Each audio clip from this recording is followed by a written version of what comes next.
Misteri Elvaris, nyanyian dari labirin waktu. Di sudut pasar loak yang berdebu, di bawah langit kelabu yang menyelimuti kota kecil itu, Arga menemukan sesuatu yang akan mengubah hidupnya selamanya. Pagi itu dingin, udara penuh aroma kopi murah dan ikan asin dari pedagang di sekitar. Arga, 28 tahun, seorang pustakawan dengan rambut coklat acak-acakan dan kacamata tipis yang selalu melorot di hidungnya, berjalan perlahan di antara tumpukan barang bekas, jam tua yang jarumnya macet, foto-foto pudar dari keluarga yang tak lagi dikenal, dan pernak-pernik aneh yang tak ada gunanya. Di sampingnya, Lita, sahabatnya sejak SMA, mengikuti dengan langkah ringan, jaket coklatnya berkibar tertiup angin. "Ngapain sih kita kesini lagi?" keluh Lita, tangannya memainkan rambut pendeknya yang sedikit berantakan. "Kamu udah punya tumpukan peta tua di apartemen yang gak pernah kamu buka." Arga tak menjawab segera, matanya tertuju pada sebuah buku kecil yang terjepit di antara tumpukan kain lusuh. Sampulnya dari kulit coklat polos, lapuk dan penuh goresan, tapi ada sesuatu yang menarik perhatiannya, auranya, mungkin, atau cara buku itu tampak memanggilnya. Dia mengambilnya, jari-jarinya menyapu debu tebal yang menempel. Di dalam, halaman-halaman kuning tua penuh dengan tulisan tangan yang buram, peta kasar yang digambar dengan tinta hitam pudar, dan satu kata yang muncul berulang-ulang, Asteris Elvaris Asteris. "Lita, lihat ini," kata Arga, suaranya bergetar sedikit karena excited. Dia membuka halaman pertama, dan matanya langsung tertuju pada kalimat yang ditulis dengan tinta merah samar, Asteris, mereka yang masuk, tak pernah benar-benar pergi. Waktu menyanyi untuk mereka, dan jiwa mereka menari dalam kabut. Asteris, Lita mendengus, mengintip dari balik bahu Arga. "Keren, ya, tapi ini cuma omong kosong pedagang buat narik pembeli. Kayak novel horor murahan, tapi ini beda," bantah Arga, matanya tak lepas dari buku itu. "Lihat petanya, ini nunjukin pegunungan Karang Hitam. Dan tulisannya, kayak beneran ditulis sama orang yang pernah ke sana." Lita menggelengkan kepala, tapi ada keraguan kecil di matanya. "Pegunungan Karang Hitam itu angker, Arga. Orang-orang bilang ada yang masuk ke sana dan gak pernah balik. Kalau kamu serius mau nyari apa yang ada di buku ini, kamu gila." Arga cuma tersenyum tipis, tapi di dalam hatinya, ada api kecil yang mulai menyala. Malam itu, di apartemen kecilnya yang penuh buku dan peta tua, dia duduk di meja kayu reot, lampu meja kuning redup menyinari wajahnya yang penuh konsentrasi. Buku itu terbuka di depannya, dan dia mulai mencatat petunjuk, jalur ke utara pegunungan, simbol lingkaran dengan 3 garis melengkung yang muncul di beberapa halaman, dan nama-nama aneh yang tak bisa dia ucapkan. Dia tak bisa tidur, pikirannya dipenuhi bayangan kota misterius yang tersembunyi di balik kabut. Keesokan harinya, dia ke toko antik Pak Dharma, pedagang tua yang selalu memakai topi fedora lusuh dan bicara dengan kalimat pendek penuh teka-teki. Toko itu berdiri di balik meja kayu tua, matanya yang cerdas mengintip dari balik kacamata tebal. "Pernah dengar Elvaris, Pak?" tanya Arga, menunjukkan buku itu. Pak Dharma diam sejenak, lalu membungkuk dan membuka laci tua yang berderit. Dia mengeluarkan kompas antik dari kayu dan kuningan, permukaannya penuh goresan halus. "Benda ini tahu jalan yang gak semua orang mau temuin," katanya, suaranya pelan tapi berat. "Kalau kamu emang mau nyari Elvaris, bawa ini. Tapi hati-hati, benda ini punya cerita sendiri." Arga membelinya tanpa ragu, meskipun dompetnya jadi kosong. Malam itu, Lita datang ke apartemennya, membawa pizza dan sekaleng soda. "Kamu beneran mau pergi, ya?" tanyanya, nadanya campur antara ngeledek dan khawatir. "Aku harus tahu, Lita," jawab Arga, matanya penuh tekad. "Ini bukan cuma buku, ini panggilan." Lita menghela napas panjang. "Kalau kamu hilang, aku gak bakal nyariin kamu ke gunung itu. Tapi, bawa kamera, ya. Kalau ada apa-apa, setidaknya aku punya bukti buat blogku." Arga tertawa kecil, tapi di dalam hatinya, dia tahu perjalanan ini akan mengubah segalanya. Pagi itu, udara dingin menusuk kulit saat Arga turun dari bas tua yang berderit di desa Karangjaya, desa terakhir sebelum pegunungan Karang Hitam. Desa itu kecil, hanya deretan rumah kayu sederhana dan sawah yang membentang di kejauhan. Dia menyeret ranselnya ke penginapan kecil milik Bu Sari, seorang ibu parubaya dengan senyum ramah tapi mata yang penuh cerita. Kamera tua peninggalan ayahnya tergantung di lehernya, siap merekam perjalanan yang dia yakini akan jadi sesuatu yang besar. "Nginep berapa lama, Nak?" tanya Bu Sari sambil menyodorkan secangkir teh hangat. "Cuma semalam, Bu," jawab Arga, tangannya memeluk cangkir untuk menghangatkan jari-jarinya yang kaku. "Besok aku mau naik gunung." Bu Sari mengernyit. "Ke Karang Hitam, sendirian, itu tempat angker, Nak. Kakekku dulu bilang ada kota di balik gunung yang gak bisa dilihat orang biasa. Orang-orang di sana nyanyi sampai mati, dan kabutnya hidup." Arga tersenyum tipis, tapi kata-kata itu menggema di kepalanya sepanjang malam. Dia duduk di ranjang kayu yang berderit, buku tua terbuka di pangkuannya, dan kompas antik di tangannya. Jarum kompas itu bergetar pelan, meskipun dia diam, arahnya tak pernah tetap, seperti bingung memilih tujuan. Keesokan paginya, dia mulai mendaki. Hari pertama cerah, matahari menyelinap di antara pepohonan pinus yang tinggi, dan burung-burung kecil berkicau riang. Arga menghidupkan kamera dan mulai merekam. Hari pertama di gunung, perjalanan ke Elvaris dimulai, katanya, suaranya penuh semangat. Belum ada apa-apa, tapi aku merasa ini bakal jadi sesuatu yang luar biasa. Dia mengikuti jalur pendakian biasa selama beberapa jam, tapi sesuai peta di buku tua itu, dia menyimpang ke utara, ke jalur yang tak ada tanda-tandanya, cuma hutan lebat dan tanah berbatu. Hari kedua, cuaca berubah drastis. Kabut tebal turun dari puncak gunung seperti selimut hidup, menutupi sinar matahari dan membuat udara terasa berat. Suhu turun tajam, dan pohon-pohon mulai jarang, digantikan oleh batu-batu hitam besar yang berdiri tegak seperti penjaga bisu. Arga menyalakan senter, tapi cahayanya cuma mampu menembus beberapa meter sebelum ditelan kabut. Dia berkemah malam itu di bawah pohon tua yang bengkok, ranting-rantingnya menjuntai seperti tangan-tangan kering. Tengah malam, dia terbangun oleh suara aneh, bukan angin, bukan binatang, tapi bisikan berulang yang samar, kembali, kembali. Dia meraih kamera dan merekam, tapi yang tertangkap cuma desis statis dan bayangan kabut yang bergerak pelan di luar tenda. Hari ketiga, Arga menemukan jejak pertama yang membuat jantungannya berdegup kencang. Di tengah hutan yang semakin gelap, ada jalan setapak dari batu yang ditumbuhi lumut tebal. Batu-batunya disusun rapi, lebarnya cukup untuk dua orang berjalan berdampingan, tapi ujungnya hilang dalam kabut. Dia membuka buku tua itu, tangannya sedikit gemetar, dan menemukan sketsa jalan itu di halaman 12, lengkap dengan tanda panah ke utara dan simbol lingkaran yang kini terasa semakin familiar. Dia mengikuti jalan itu sepanjang hari, langkahnya penuh harap tapi juga ketakutan yang tak bisa dia akui. Sore hari, dia menemukan arca kecil dari batu di sisi jalan, patung burung raksasa dengan sayap terbuka, matanya terbuat dari batu merah yang menyala samar saat tersapu cahaya senter. Arga mengambil foto, tapi saat memeriksa kameranya, gambarnya buram, cuma siluet burung yang tampak, seperti kabut itu sendiri yang mengganggu lensa. Malam itu, dia berkemah di dekat arca, dan lagi-lagi terbangun oleh suara, kali ini bukan bisikan, tapi nyanyian pelan yang datang dari kejauhan, lembut namun menusuk seperti jarum halus di telinganya. Hari keempat, kabut semakin tebal, dan Arga mulai merasa ada yang mengawasinya.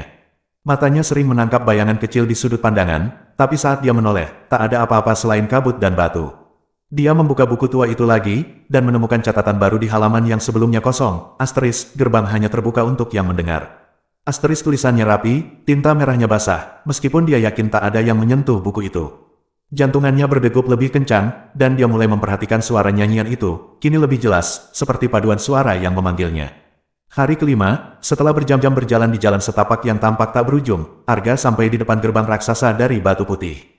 Tingginya menjulang puluhan meter, permukaannya penuh ukiran rumit, burung raksasa dengan sayap terentang, orang-orang yang nyanyi dengan ekspresi kosong, dan simbol lingkaran dengan 3 garis melengkung yang kini terasa seperti tanda takdir. Di puncak gerbang, tulisan samar terukir dalam batu, asteris, Elvaris menanti yang terpilih. Asteris Arga berdiri di depannya, napasnya tersengal, tangannya gemetar memegang senter dan buku tua itu. Dia tahu tak ada jalan kembali. Dengan segenap tenaga, dia mendorong gerbang itu, dan dengan suara berderit keras yang mengguncang tanah, pintu terbuka lebar. Kabut di balik gerbang berputar pelan, seperti menyambutnya masuk. Di balik gerbang, dunia berubah. Arga melangkah masuk, dan seketika, udara terasa lebih berat, seperti dipenuhi oleh sesuatu yang tak kasat mata. Elvaris terbentang di depannya, bukan reruntuhan yang dia bayangkan, tapi kota yang hidup dalam cara yang mengerikan. Bangunan-bangunan dari batu putih berdiri tegak, permukaannya halus dan berkilau samar di bawah cahaya lampu minyak yang menyala di tiap sudut. Jalanan bersih dari rumput liar atau puing, tapi hening, tak ada suara burung, tak ada angin, hanya keheningan yang menekan dada seperti beban tak terucap. Dia menyalakan kamera, tangannya sedikit gemetar. Ini nggak masuk akal, katanya pada lensa, suaranya bergetar. Kota ini seharusnya udah mati ratusan tahun lalu, tapi kenapa semua masih utuh? Kayak waktu benar-benar berhenti di sini. Dia melangkah lebih dalam, sepatunya menginjak batu jalanan yang dingin. Pasar tua terbentang di sisi kiri, gerobak-gerobak kayu berjajar rapi, penuh dengan barang yang tampak baru namun rapuh, rempah-rempah yang hancur jadi bubuk saat disentuh, kain sutra yang robek hanya dengan hembusan napas, dan koin-koin emas kecil yang berkilau di bawah cahaya lampu. Di salah satu gerobak, Arga menemukan buku catatan kecil yang terikat tali kulit. Dia membukanya dengan hati-hati, dan tulisan tangan yang buram terbaca samar, asteris, kami pikir kami menang melawan waktu, tapi kami kalah selamanya. Nyanyian itu adalah penjara kami. Jangan dengarkan, asteris jantungannya berdegup kencang, dan dia menyimpan buku itu di ranselnya, meskipun ada suara kecil di kepalanya yang memintanya untuk membuangnya. Di sisi kanan jalan, sebuah rumah besar menarik perhatiannya. Pintunya terbuka lebar, seperti mengundang. Di dalam, meja makan sudah disiapkan dengan rapi, piring keramik tua dengan ukiran halus, sendok perak yang berkilau, roti yang tampak hangat, dan segelas anggur merah yang memantulkan cahaya lampu minyak di dinding. Arga mendekat, tangannya terulur untuk menyentuh roti, tapi saat jarinya bersentuhan, roti itu hancur jadi debu abu-abu yang berterbangan di udara. Anggur di gelas tiba-tiba menguap, berubah jadi asap hitam yang berbau busuk, membuatnya batuk dan mundur cepat. Di dinding, sebuah lukisan. Tua tergantung, keluarga kecil yang tersenyum, tapi mata mereka dicoret dengan tinta merah yang tampak basah, seolah baru ditambahkan. Arga menoleh ke belakang, merasa ada yang menatapnya, tapi ruangan itu kosong. Saat dia melangkah keluar, sesuatu bergerak di jendela, bayangan samar yang lenyap begitu dia menoleh. Langkahnya membawanya ke kuil kecil di pinggir kota. Pintunya dari kayu tua, retak dan berderit saat dia mendorongnya. Di dalam, suasana gelap, hanya diterangi oleh cahaya samar dari lampu minyak di sudut. Altar batu berdiri di tengah, permukaannya penuh ukiran burung raksasa yang sama seperti di gerbang. Di atas altar, sebuah cawan emas berisi cairan hitam pekat yang tampak hidup, permukaannya bergetar pelan meskipun tak ada angin. Arga mendekat, rasa penasarannya mengalahkan ketakutan. Tapi saat dia hampir menyentuh cawan, nyanyian pelan terdengar, kali ini jelas, seperti paduan suara yang datang dari bawah tanah. Dia mundur, dan cawan itu tiba-tiba bergetar hebat. Cairan hitamnya tumpah ke lantai, mengalir membentuk simbol lingkaran dengan 3 garis melengkung yang kini terasa seperti peringatan. Arga berlari keluar, napasnya tersengal, jantungannya memompa adrenalin ke seluruh tubuh. Dia terus berjalan, dan akhirnya sampai di tengah kota, alun-alun luas yang dikelilingi bangunan tinggi. Di sana, menara hitam menjulang, tangganya spiral dan terbuat dari batu mengkilap yang memantulkan cahaya lampu minyak. Arga menaiki tangga itu, setiap langkah terasa berat, seperti ada tangan tak kasat mata yang menariknya ke atas. Dari puncak menara, pemandangan Elfaris terbentang di bawahnya, kota yang indah namun mengerikan, dikelilingi kabut tebal yang berputar pelan seperti makhluk hidup. Di kejauhan, cahaya samar bergerak-gerak, seperti kota lain yang tersembunyi di balik kabut. Dia membuka buku tua itu, dan menemukan catatan baru di halaman yang sebelumnya kosong. Asteris, waktu berhenti di sini, tapi jiwa-jiwa tetap menari. Jangan dengarkan nyanyiannya, atau kamu akan jadi bagian dari tarian itu selamanya. Asteris tulisannya rapi, tinta merahnya basah dan berbau logam, membuat Arga merinding. Saat dia menutup buku, nyanyian itu kembali terdengar, kini lebih keras, lebih dekat, datang dari alun-alun di bawah. Dia menuruni tangga dengan hati-hati, tangannya mencengkeram kamera yang masih merekam. Begitu sampai di bawah, darahnya membeku. Puluhan sosok berdiri di alun-alun, kulit mereka pucat seperti mayat, mata mereka kosong seperti kaca, dan mereka mengenakan jubah kuno yang compang camping. Mereka nyanyi dalam bahasa yang tak dikenal, iramanya lambat dan hipnotis, membuat kepala Arga terasa berat. Di tengah kerumunan, sosok tinggi berjubah hitam berdiri, memegang tongkat dengan batu biru yang menyala terang di ujungnya. Cahaya biru itu memantul di wajah-wajah pucat, menciptakan bayangan mengerikan di dinding batu. Sosok itu menoleh ke Arga, dan suaranya yang dalam bergema, kamu sudah nyanyi bersama kami sekarang. Selamat datang di Elfaris. Arga mencoba berlari, tapi kakinya tak bergerak, seperti ditahan oleh tali-tali tak kasat mata yang membelitnya erat. Arga terpaku di tempatnya, jantungannya berdegup kencang hingga terasa seperti akan meledak. Nyanyian itu menggema di kepalanya, mencoba menariknya ke dalam kegelapan yang tak bisa dia lawan.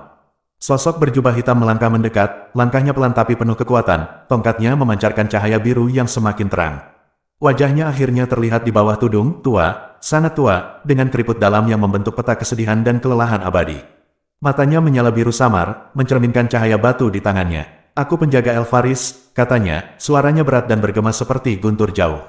Kamu membawa kunci, buku itu, dan sekarang kamu bagian dari kami. Arga mencoba berbicara, tapi tenggorokannya terasa kering. Aku nggak mau jadi bagian dari apapun, katanya akhirnya, suaranya kecil dan tersendat. Aku cuma mau tahu apa yang ada di sini. Penjaga tersenyum tipis, tapi senyumnya dingin, tak ada kehangatan di dalamnya. Dia menurunkan tongkatnya ke tanah, dan batu biru itu menyentuh batu jalanan, menciptakan getaran kecil yang terasa sampai ke tulang Arga. Kamu pikir ini soal keinginanmu? Tanya penjaga. Elfaris bukan tempat yang kamu pilih. Elfaris yang memilihmu. Dia melangkah ke samping, dan sosok-sosok pucat itu bergerak membentuk lingkaran di sekitar Arga, nyanyian mereka semakin keras.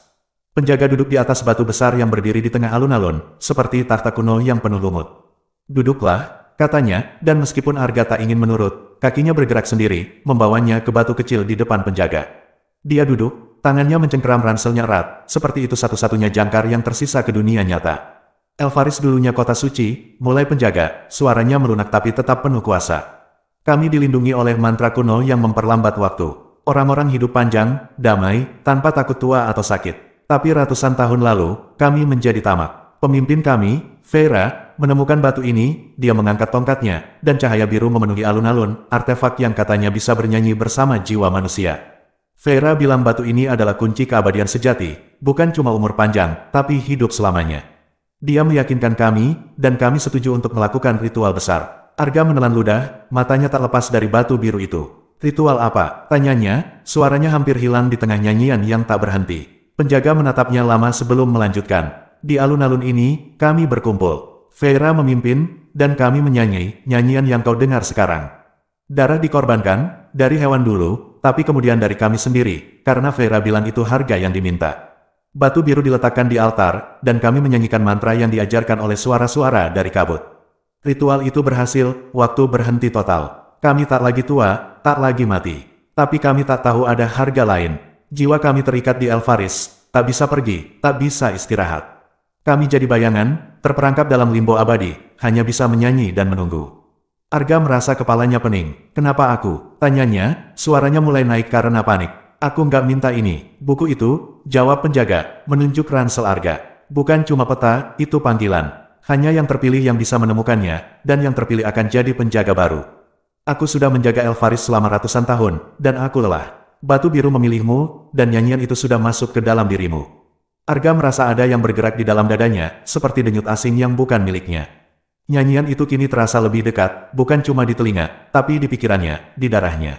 Dia mencoba berdiri, tapi kakinya tak mau menurut. Aku nggak mau jadi penjaga, katanya, hampir berteriak. Aku mau pulang. Penjaga mengangguk pelan, seolah sudah mendengar kata-kata itu ribuan kali.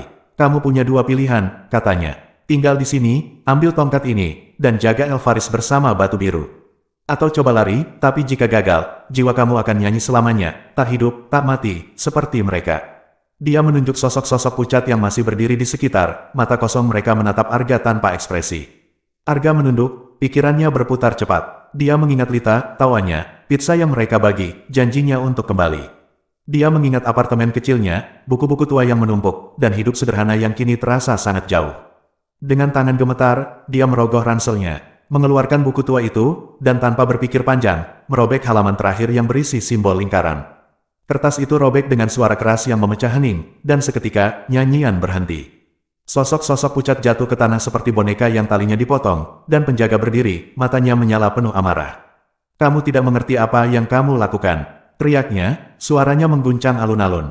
Tongkatnya menyala lebih terang, dan kabut mulai bergerak cepat, menyapu bangunan-bangunan yang mulai retak. Arga tak menunggu, dia berlari. Kakinya akhirnya bebas, menuju gerbang dengan napas tersengal. Tapi di tengah jalan, dia berhenti. Di kejauhan, di antara kabut yang berputar, ada sosok lain, wanita dengan mantel coklat, rambut pendek, dan kompas antik di tangannya. Lita, teriak Arga, suaranya pecah. Sosok itu menoleh, dan memang Lita, tapi matanya kosong, dan senyumnya aneh, seperti tahu sesuatu yang tak Arga tahu. Kamu nggak seharusnya sobek buku itu, Arga, katanya pelan, lalu menghilang ke dalam kabut. Sebelum Arga bisa mencerna apa yang terjadi, sosok lain muncul di depan gerbang, Pak Dharma, pedagang tua dari toko antik, topi fedora tuanya miring di kepala. Aku bilang, kompas ini punya cerita sendiri, katanya, suaranya tenang tapi penuh makna. Kamu cuma bagian kecil dari cerita itu, anak muda. Dia tersenyum, lalu lenyap seperti asap, tepat saat gerbang mulai runtuh di belakang Arga. Arga berlari tanpa henti, kakinya terasa seperti akan patah, napasnya tersengal dan panas di paru-parunya. Kabut mengejarnya seperti gelombang raksasa, penuh suara-suara samar yang menggeram dan menangis. Batu-batu gerbang jatuh di belakangnya, retakannya menggema seperti petir di hutan yang gelap. Dia tak berani menoleh, hanya lari, lari, dan lari, sampai akhirnya kabut berhenti, dan keheningan kembali menyelimuti dunia. Dia tersandung dan jatuh ke tanah berbatu, tangannya berdarah karena menggenggam kompas terlalu erat. Di depannya, hutan gelap terbentang, dan Elfaris hilang. Tak ada gerbang, tak ada kota. Cuma pohon-pohon tua dan batu-batu hitam yang diam seperti makam. Dia memeriksa ranselnya dengan tangan gemetar, buku tua itu tak ada lagi, seperti ditelan kabut. Kameranya masih menyala, tapi rekamannya cuma kabut tebal, suara statis, dan nyanyian pelan yang kini terdengar seperti bisikan Lita. Arga duduk di sana beberapa saat, mencoba mengatur napas, mencoba memahami apa yang baru saja dia alami. Tapi pikirannya kosong, hanya ada rasa lelah yang menekan pundaknya seperti beban ratusan tahun. Perjalanan pulang terasa abadi. Dia berjalan berhari-hari, tersesat di hutan, hidup dari air sungai dan buah liar yang rasanya hambar. Saat akhirnya sampai di desa Karangjaya, Busari menatapnya dengan mata penuh kengerian. Kamu beneran masuk ke sana? Iya. Tanyanya, suaranya bergetar. Arga hanya mengangguk, tak punya tenaga untuk menjelaskan. Dia meminta secangkir kopi hitam, meminumnya dalam diam, lalu naik bas pulang ke kotanya. Di apartemennya, dia duduk di sofa tua yang berderit, tatapan kosong ke dinding yang penuh retak kecil. Dunia nyata terasa asing sekarang, cahaya matahari yang masuk dari jendela terasa terlalu terang, suara klakson di jalan terasa terlalu bising. Keesokan harinya, Lita datang, membawa kopi dan sekantong donat seperti biasa. Dia tersenyum cerah saat masuk, tapi senyum itu memudar begitu melihat wajah Arga yang pucat dan mata yang dilingkari bayangan hitam. "Arga, kamu baik-baik aja?" tanyanya, duduk di sampingnya. "Kamu kelihatan kayak baru balik dari neraka." Arga menatapnya lama, lalu mulai bercerita, dari gerbang, pasar tua, nyanyian, penjaga, hingga Lita yang dia lihat di Alvaris. Dia berbicara dengan suara datar, seperti membaca laporan, tapi tangannya gemetar. Setiap menyebut nama Lita, saat selesai, Lita diam, matanya menatap lantai. "Aku nggak inget pergi ke sana, Arga," katanya akhirnya, suaranya pelan. "Tapi aku tahu Alvaris. Aku pernah baca tentang Vera di buku lain yang aku temuin di pasar loak, setahun lalu. Aku nggak bilang apa-apa karena aku takut kamu bakal pergi nyari. Dan ternyata aku bener." Arga mengerutkan kening. "Kenapa kamu nggak bilang dari awal, Lita?" tanyanya, nadanya naik karena campuran marah dan bingung. Lita menarik napas dalam-dalam, lalu merogoh tasnya. Dia mengeluarkan kompas antik yang sama persis seperti yang Arga bawa, yang dia pikir hilang di gunung. "Aku nemuin ini di depan pintu apartemenku seminggu sebelum kamu pergi," katanya. "Dan sejak saat itu, aku dengar nyanyian di mimpiku setiap malam. Aku pikir itu cuma mimpi buruk, tapi pas kamu cerita tadi, aku sadar, aku beneran di sana, entah gimana caranya." Arga mundur, jantungannya kembali berdegup kencang. "Lita, apa maksudmu?" tanyanya, suaranya bergetar. Lita tersenyum kecil, tapi ada sesuatu yang aneh di matanya, kosong, seperti sosok-sosok di Alvaris. "Aku nggak tahu gimana aku ke sana, Arga. Tapi aku inget nyanyi, dan aku inget batu biru itu nyala di tanganku." Dia membuka telapak tangannya, dan di sana ada pecahan kecil batu biru yang menyala samar, seperti bintang kecil yang sekarat. "Aku nemuin ini di saku jaketku pagi ini," katanya. "Dan aku merasa, Alvaris panggil aku balik." Malam itu, Arga tak bisa tidur. Dia bermimpi lagi, berdiri di alun-alun Alvaris yang nol yang luas, tapi kali ini penjaga tak ada. Lita berdiri di tengah, mengenakan jubah hitam, memegang tongkat dengan batu biru yang utuh dan menyala terang. Dia nyanyi pelan, dan Arga merasa kakinya bergerak sendiri, ikut nyanyi bersama sosok-sosok pucat yang bangkit dari tanah. Di kejauhan, Pak Dharma berdiri, topi fedora tuanya miring, tersenyum kecil sambil berkata, "Cerita ini nggak pernah selesai, anak muda." Arga terbangun dengan keringat dingin, dan saat menoleh ke jendela, dia melihat kabut tipis menyelinap masuk, kabut yang sama seperti di Alvaris, dengan suara nyanyian pelan yang kini terdengar seperti Lita. Keesokan harinya, Lita menghilang. Apartemennya kosong, teleponnya tak aktif, dan tetangga bilang dia pindah seminggu lalu, sebelum Arga pergi ke Alvaris. Di meja Arga, dia menemukan kompas tua dan pecahan batu biru, bersama catatan kecil dalam tulisan tangan Lita, asterisk, "Waktu nggak pernah berhenti, Arga. Ia cuma menunggu giliran kita." Asteris. Seminggu kemudian, sebuah paket kecil tiba di depan pintu apartemennya. Di dalamnya, ada gulungan kertas tua dengan peta baru, peta Alvaris, tapi kali ini dengan tanda silang di lokasi yang berbeda, jauh di utara pegunungan. Di sampingnya, sebuah catatan dengan tinta merah yang masih basah, asteris, "Kamu sobek halaman yang salah. Sekarang giliranmu nyanyi." Asteris. Arga menatap peta itu, tangannya gemetar, dan dari luar jendela, nyanyian pelan terdengar lagi, suara Lita, bercampur dengan bisikan Pak Dharma dan denting batu biru yang tak pernah mati. Dan itulah akhir dari Misteri Alvaris, nyanyian dari labirin waktu. Apa yang beneran terjadi dengan Arga dan Lita? Apakah Alvaris nyata, atau cuma bayangan dari pikiran yang hancur? Siapa Pak Dharma sebenarnya, dan apa arti peta baru itu? Kasih tahu teori kalian di kolom komentar, aku pengen banget lihat apa yang kalian pikirkan.